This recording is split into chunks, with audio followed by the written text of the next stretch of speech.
Good morning, Young Kings. Time for your more motivation. Decided to jump on right before physical therapy, so sitting out in the parking lot, and decided to jump on after this morning workout. It was a very interesting workout. So, contrary to what you may think about the previous videos, this video was mainly directed at me, and I'm posting it just so you may get some collateral benefit from some of the things that I've been going through. This series has been called Trust the Process, and through this process, I must admit, like, things have not been happening at the speed that I desired them to happen. I expected a more immediate response, and during my morning workout this morning, I admit, like, my humanness was wrestling with divinity and God's oneness and being the Most High, and there were some questions on the timing of things and the lack of timing, so to speak, on some things that I wanted to happen right away, that I was working for, and my human side was wrestling with the lack of results or opportunities being presented in various different areas of my life, and God has been showing me things during the season, and it's got me in this holding pattern. Those who are familiar with the aviation term holding pattern, it's like when you come to an airport and you can't immediately come in for your landing, the air tower will put you in a holding pattern, and they will tell you to stand by, and in this holding pattern, you have to just fly in circles because your destination of where you want to land is not available. There may be other aircraft that's on the runway, there may be some debris, whatever it may be down on the runway, but for whatever reason, the air traffic controller has put you in a holding pattern, so you're just flying in circles. And there's been several times I approached the airport and that I've been placed in a holding pattern. You just, like you said, just going up and you're circling around in a circle around your destination, but not having the ability to land. And during that holding pattern, it can be frustrating because you just traveled from your point of origin where you departed from, and you get to your destination and you try to calculate your fuel and everything to get you there in a timely manner, and you get there and you feel like you're just delayed and you're just rotating around in the sky. And you got to be mindful because you got to monitor your fuel consumption as well, because a lot of times when we went to particular destinations, we calculated enough fuel to get us there, and then a 30-minute reserve just in case there was delays or we had to do something. But sometimes that holding pattern can be pretty frustrating, and that thought just popped in my head as I put on this video. That wasn't what I was wrestling with God about, but it was. It's about that waiting and that sitting back and trusting the process, so to speak. Trusting the process doesn't mean that everything will happen when you think it's supposed to happen, because if it does that, then you're not really trusting the process. You're trusting in your ability to make things happen. So as I was working out this morning, I was wrestling with my timing and my results, and they've been less than desirable from my stance. And so my human side is wrestling with my spirit about, hey, I want things to be moving right now. And it's a bit of arrogance to think like I have the power to control that. And if I'm honest with you, what part of the rebuke was that it was arrogance to want it to happen right now. So I can probably get on the video and tell you, look, I did this and this happened and this and that. And my spirit was like, hey, you're not in control of this. And part of the rebuke to my human side was that what I'm going through and trusting my process is not the process, it's a process. And your process may be different. Like, as I was wrestling with the employment aspect of things, I told you I went and spent $1,000 on a resume. I'm out there grinding. I'm, putting in these applications. I've had one interview. I had other few bites and taken a lot of tests, but my spirit was quickened. It's like, okay, let's say that I responded when you wanted me to respond, and I gave you the dream opportunity that you thought was for you when you wanted it. Then you will be communicating as though everyone needs to go spend $1,000 on a resume, because that's what success.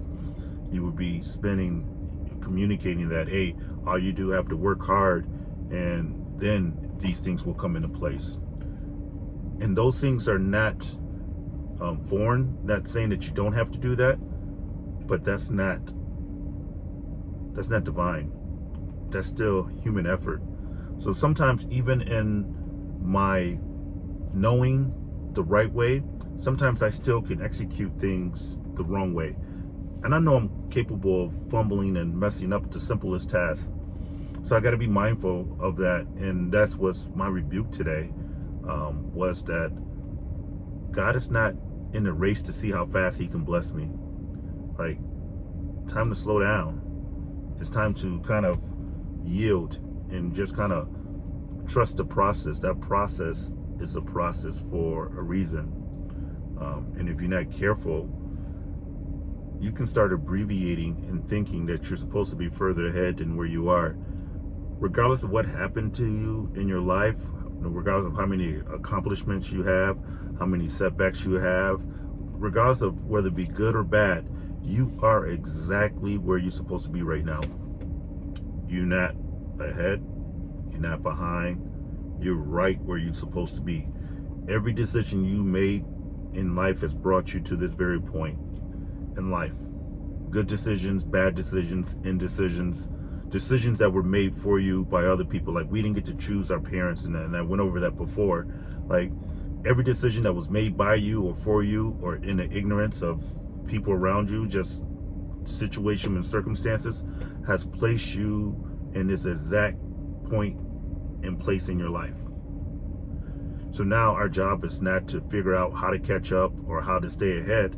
It's to understand where we are and what we're supposed to be learning from this. And I've learned in this trusting the process, in this short series, well, I won't say I learned, I had to relearn some things. Like, God is God.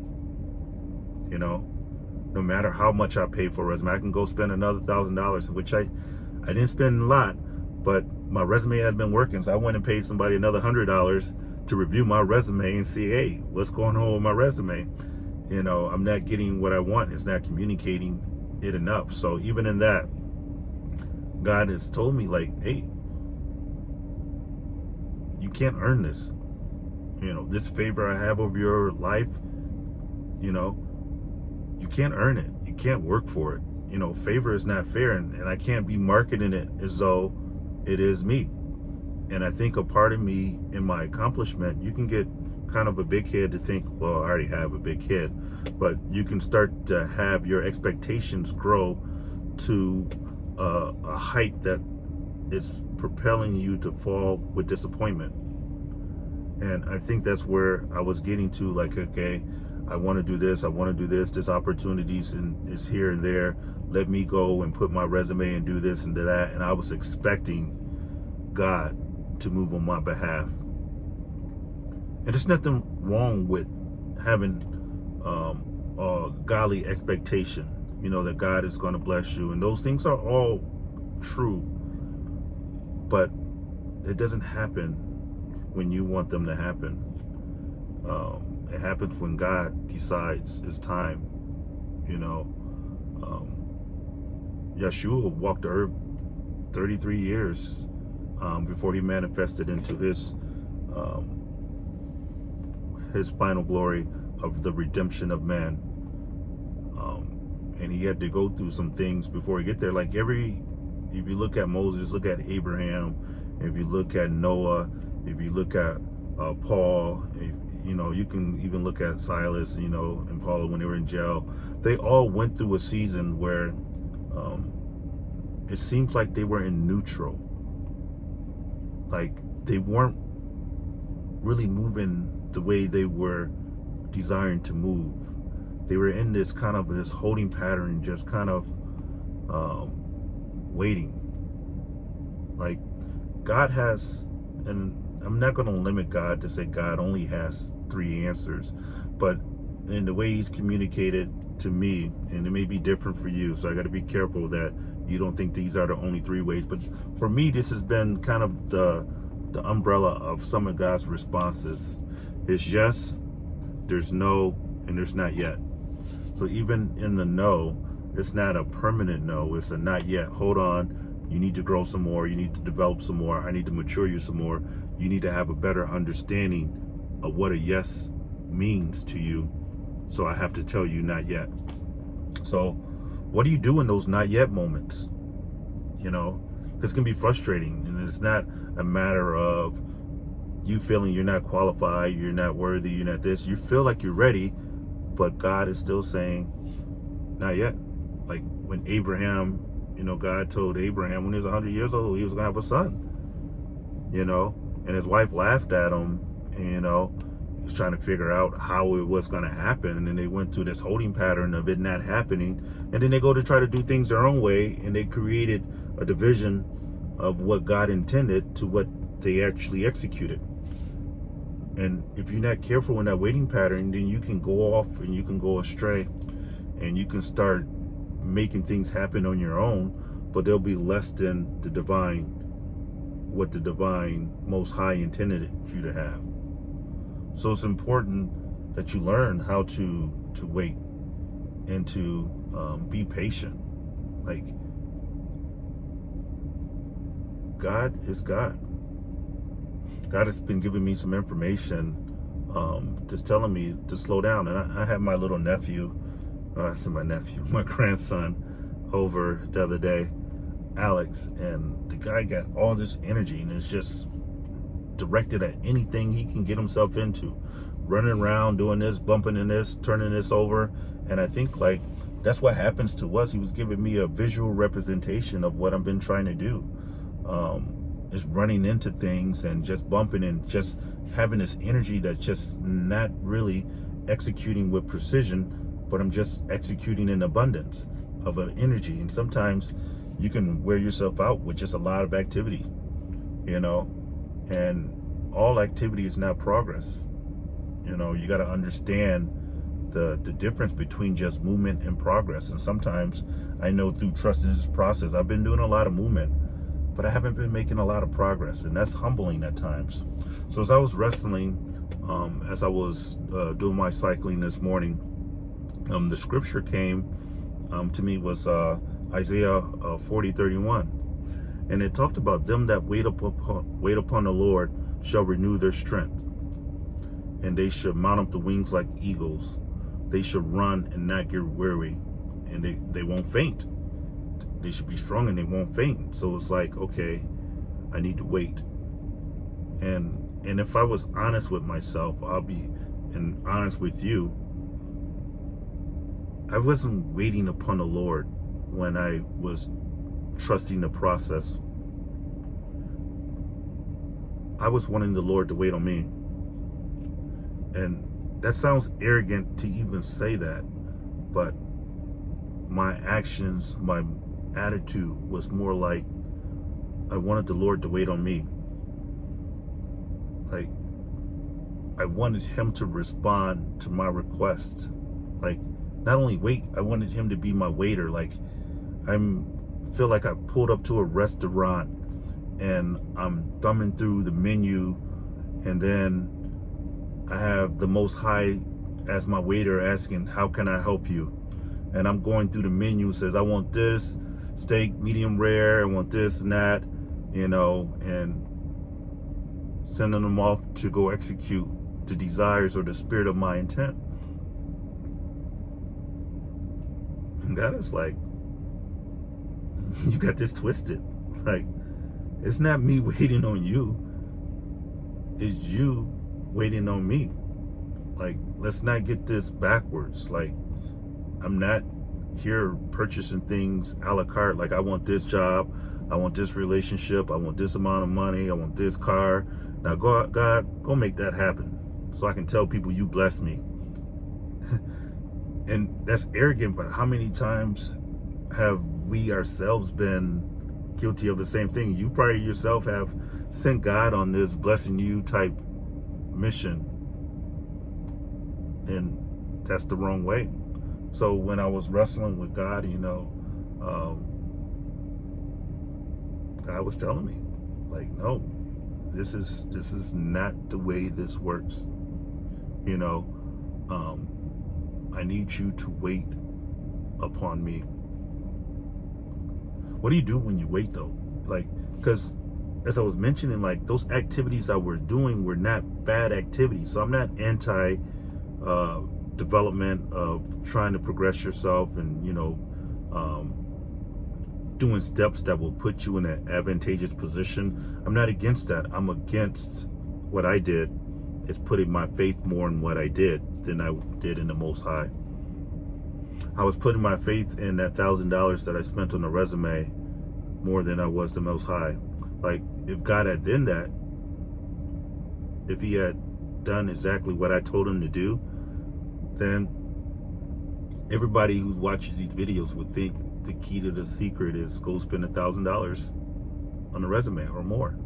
Some might spend $2,000. Like I said, the $1,000, when I started searching for resume, the $1,000 was probably one of the cheapest that I found. So some people might think, well, he spent $1,000, he got this, I'm gonna spend $1,500. And you would think like that's the measure of how do you get from A to B. And God is telling me, no, that's not how you get there. Be careful that during this trusted process that you don't ever get arrogant to the point of, like me, and feel like you're going to get what you deserve. Don't ever desire to get what you deserve. You need a blessing. See, if you really got what you deserve, it'll be less than what you really thought you deserve. But when it comes in the form of a blessing, it's beyond what you deserve. It's beyond measure. And that doesn't mean beyond measure as far as, oh, you're going to get a salary that's $180,000, $200,000. That's not what I mean by that. As I mentioned in the last video, I buried my mentor, and I was there talking with his ex-wife. She retired as a full bird colonel, and retired about 8-9 years ago, if that, probably less than that, less than a decade ago, she retired. But she told me, like, hey, when I retired, I just wanted peace.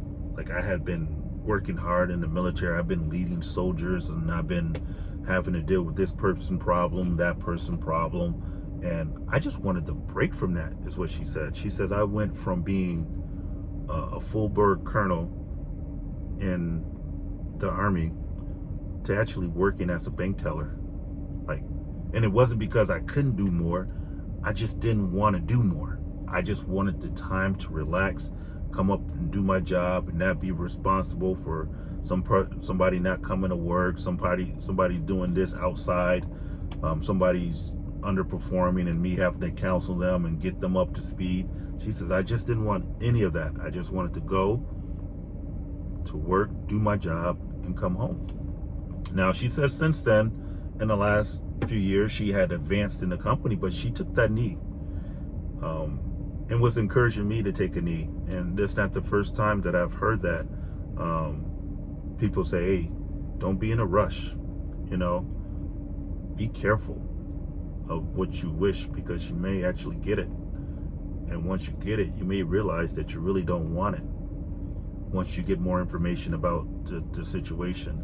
So, and this goes for jobs, it goes for looking for a job, it goes for relationships, or those who are looking for relationships, it goes for buying that new car. Like I got a 2021 Jeep, and the reality of it is that thing sits in the garage more than I do drive it. One, it drinks gas like water, and gas ain't cheap, especially under the current administration. Gas is continually creeping up, but it sits in the garage, but I'm paying a pretty penny for it to decorate my garage. And yes, I enjoy lifting up my garage and seeing it sit in there pretty, but it's really not serving me any purpose.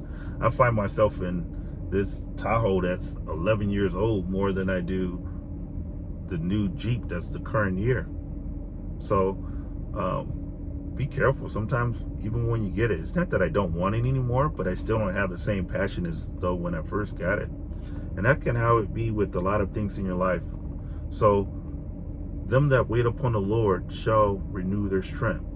So what the Lord told me this morning is that he's given me an opportunity to renew my strength, like to become stronger.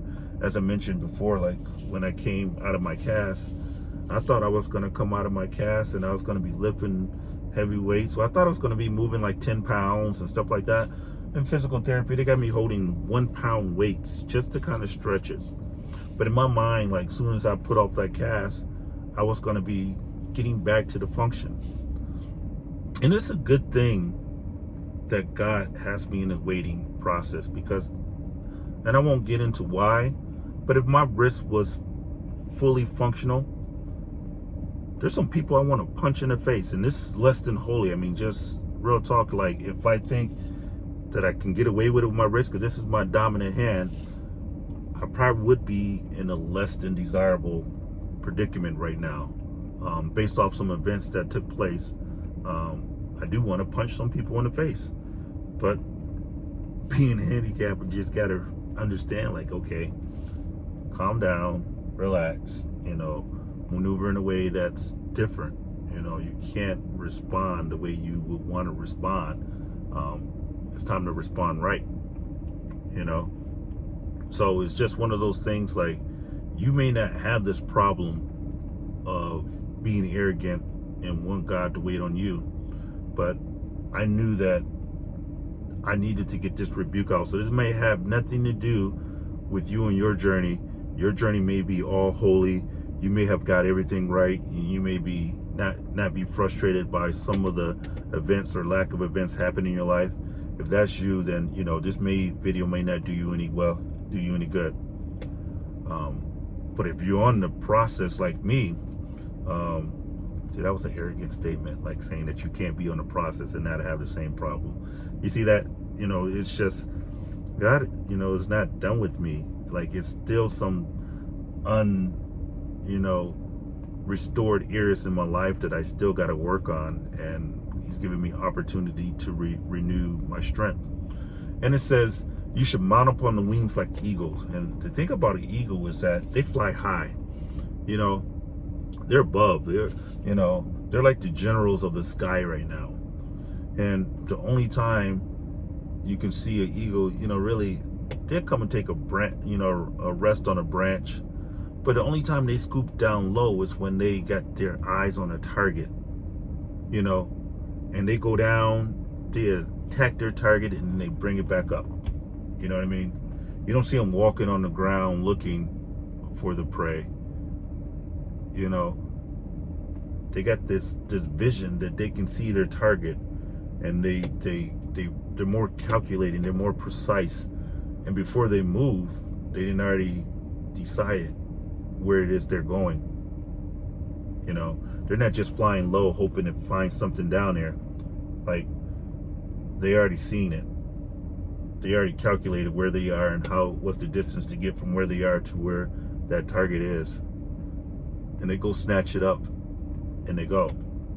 So there's going to be some waiting, and you got to mount up on your wings like eagles. You got to come up a little higher to see.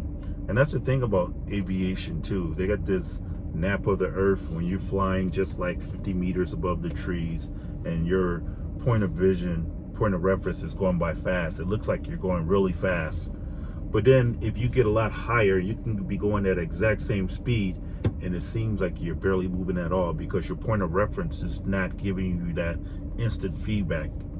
So sometimes it's time to come a little higher, and coming a little higher may mean that you wait and that you have to take a step back.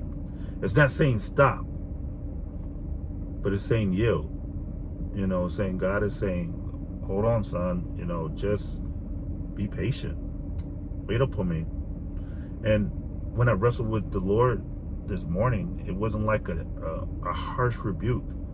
It was a reminder that he was the Most High and I wasn't. Be well, young kings.